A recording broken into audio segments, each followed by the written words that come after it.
ઝારખંડમાં વિદ્યાર્થીઓ પોતાની માંગણીઓ પર મક્કમ, 20 ઓગસ્ટે મુખ્યમંત્રી નિવાસસ્થાનનો ઘેરાવ કરવાની ચેતવણી. તો રાજ્ય સરકારે આમંત્રણ આપ્યું ને મંત્રણા માટે આજે બપોર બાદ થઈ શકે છે વાતચીત.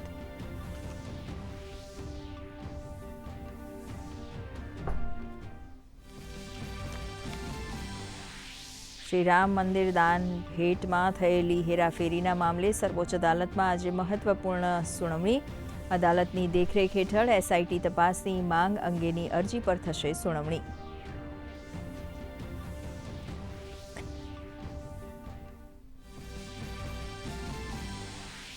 ઉત્તર પશ્ચિમ બંગાળની ખાડીમાં સર્જાયેલા ઓછા દબાણના કારણે ભારે વરસાદની આગાહી. ઓડિશા, પશ્ચિમ બંગાળ, છત્તીસગઢ અને ઝારખંડમાં ભારેથી અતિભારે વરસાદનું એલર્ટ. ઓડિશામાં પૂરની સમસ્યાનો ખતરો.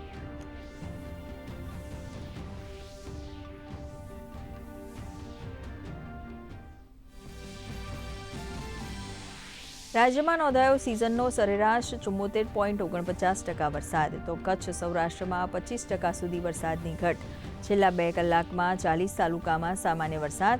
તો આજે રાજ્યના ઉત્તર, મધ્ય અને દક્ષિણ ભાગોમાં હળવાથી મધ્યમ વરસાદની આગાહી. તો સરદાર સરોવર ડેમમાં 88.25% જળસંગ્રહ.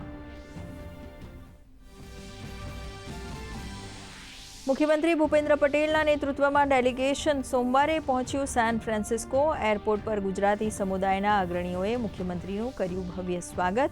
મુખ્યમંત્રી ગુજરાતી સમુદાય સાથે બેઠક કરી યુએસ પ્રવાસનો કરશે પ્રારંભ.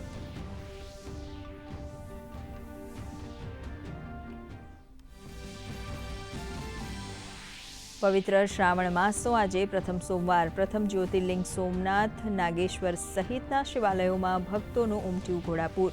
તો ઉત્તર ભારતમાં આજે નાગપંચમી અને શ્રાવણના ત્રીજા સોમવાર નિમિત્તે સવારથી જ શિવાલયોમાં શ્રદ્ધાળુઓની ભારે ભીડ.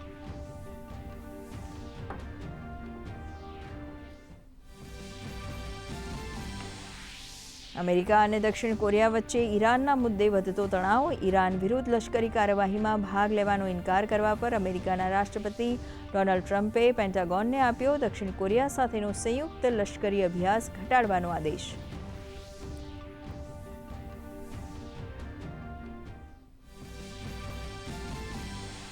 સપ્તાહના પ્રથમ કારોબારી દિવસે શેરબજારમાં નિરાશાનો માહોલ. સેન્સેક્સમાં 500થી વધુ આંકનો ઘટાડો. તો નિફ્ટી 24,236થી નીચે. ટીસીએસ, ઇન્ફોસિસ, વિપ્રોના શેર લાલ નિશાને. ક્રૂડ ઓઇલના ભાવ ઉછળતા ડોલર સામે રૂપિયો 13 પૈસા તૂટ્યો. સોના ચાંદીના ભાવમાં વધારો યથાવત.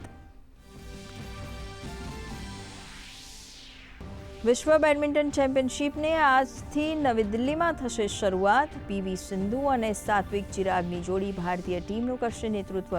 ભારત 17 વર્ષ પછી કરી રહ્યું છે ચેમ્પિયનશિપની યજમાની.